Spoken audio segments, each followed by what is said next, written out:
Dans quelle promo êtes-vous et quel événement vous avez organisé? On est en promo donc d'assistante service social. Et l'événement qu'on a créé, ça s'appelle la Semaine des égalités. Et donc c'était pour mettre en lumière les inégalités qu'il pouvait y avoir dans différents domaines. Qu'est-ce qui vous a donné envie d'organiser cet événement? On a repéré dans nos promos des problématiques, je sais pas si on peut dire ça comme ça, ou en tout cas qui nous ont posé questions, qui nous ont interpellés sur des inégalités ou des discriminations. En tout cas pour ma part, moi je suis concernée parce que je suis une femme.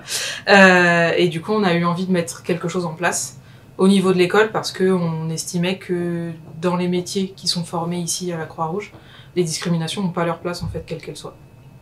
Étant concerné, moi aussi, et puis comme on avait déjà un lien avec Emma, et ben en fait en discutant entre nous, on s'est dit est-ce qu'on ne pourrait pas créer quelque chose pour pouvoir rendre ces discriminations encore plus visibles. Comme tu disais, ces inégalités n'avaient pas leur place dans les métiers du social, donc pour nous ça nous paraissait important en fait de faire ça.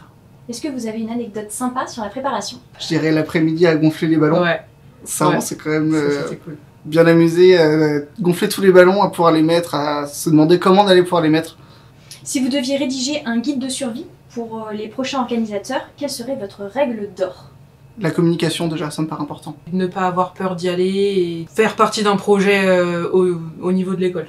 Vous avez travaillé en équipe, vous venez de nous le dire. Vous êtes plutôt Avengers, hyper organisé, hyper coordonné, ou plutôt Friends en mode impro dans l'organisation? Oh, je dirais un peu des deux quand même. Moi je serais plutôt Friends, on y aussi. va et on voit ce que ça donne.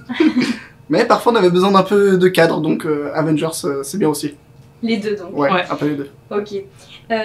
Si vous deviez résumer l'ambiance de l'événement en un emoji, ce serait lequel et pourquoi? Je mettrais le drapeau arc-en-ciel parce que c'est de là que c'est parti. C'est vrai. Ouais, moi je mettrais le bonhomme qui rigole.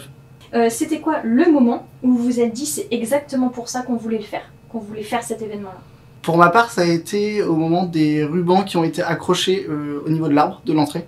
Parce que j'ai vu, je pensais pas que ça allait prendre autant, en fait. Et quand j'ai vu plein de gens y aller, accrocher leurs petits rubans, je me suis dit, bah franchement, c'était exactement ça notre but. Donc de voir ça, c'était vraiment chouette. Moi, ce serait, je pense, la dernière journée, au moment où on a eu plusieurs intervenants sur toutes les thématiques qu'on a eues. On aurait aimé avoir plus d'étudiants avec nous, mais voir ces intervenants et les minorités échanger de ce qu'elles connaissent des discriminations et de ce qu'elles vivent, c'était vraiment super chouette. Qu'est-ce que vous retenez de la participation et de l'organisation de cette semaine de l'égalité? Le plaisir. Oui. Le plaisir d'organiser un truc qui nous touche, par nous et pour nous, c'est-à-dire les apprenants, étudiants de la Croix-Rouge. Puis de voir aussi qu'il y a eu quand même des personnes qui sont venues voir, notamment je pense au court-métrage sur les temps de pause, où déjà on a assez peu de temps, mais il y a quand même des gens qui sont rendus disponibles pour aller le voir. Donc ouais, ça je trouve ça beau aussi. Ok.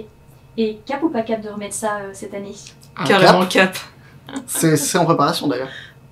Trop cool. Merci. Merci. Merci à toi.